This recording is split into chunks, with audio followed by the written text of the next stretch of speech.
time.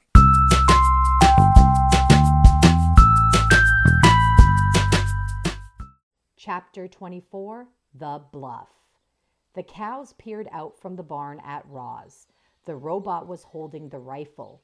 She carried it to the far side of the pasture and placed it by her feet. Then she began coating herself with mud and grass, and probably a little cow dung. When every inch of her body was concealed, she nestled down into the ground and became part of the landscape, an ordinary clump of grass. The cows were stunned. What's Roz doing? Is she all right? Where did she go? Roz had learned to camouflage herself back on the island, and now she was using the same trick once again. She sat motionless for hours, waiting for the wolves to appear. Daylight faded, the stars came out, the moon climbed into the sky, but the wolves didn't show. So Roz tried something new. The robot was an excellent mimic, and she began crying out in a sad voice of a wounded calf. "Please help me," she cried. "I have hurt my leg and I cannot move." Crickets chirped. "Please help me." An owl hooted. "I cannot move." The calf's voice continued crying out. Finally, as the moon dipped behind the trees, 7 wolves slunk into the pasture. Shadow led the way, silently stalking through the night. Covered in dark fur, he was practically invisible. Only his long, pale scar gave him away. Noses sniffed, eyes searched, ears listened. Then a clump of grass began rustling. "There," whispered Shadow. "The calf is hiding in that tall grass." "Something feels wrong to me, Shadow," said a female wolf. "This is too easy." "I make the decisions, Barb," snapped the wolf leader.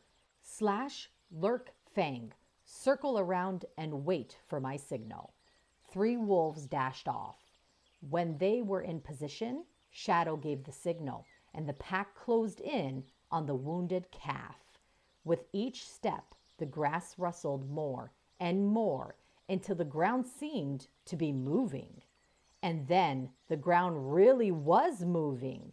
Grass and dirt crumbled aside, and there was the robot, standing tall, pointing the rifle at the wolf leader.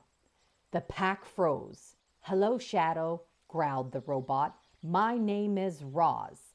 I see from your scar that you are familiar with rifles. You have been shot at before. You know what will happen if I pull this trigger." Reader, you and I are well aware that our robot was not programmed to be violent. Roz couldn't have pulled that trigger if she wanted to, but she didn't want to. She was bluffing. Of course, Shadow didn't know any of this.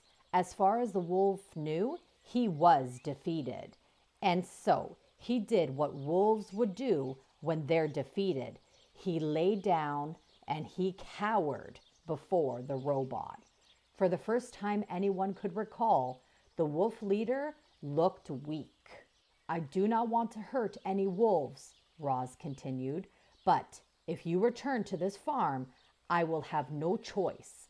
Now please leave and never come back." Shadow scrambled away with his tail between his legs.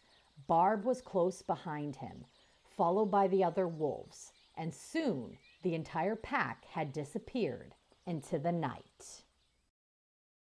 If you like that story and want to read along with many more, like, subscribe, and hit that notification bell to be notified when I post my next video. Bye, reading worms, and remember, keep on worming!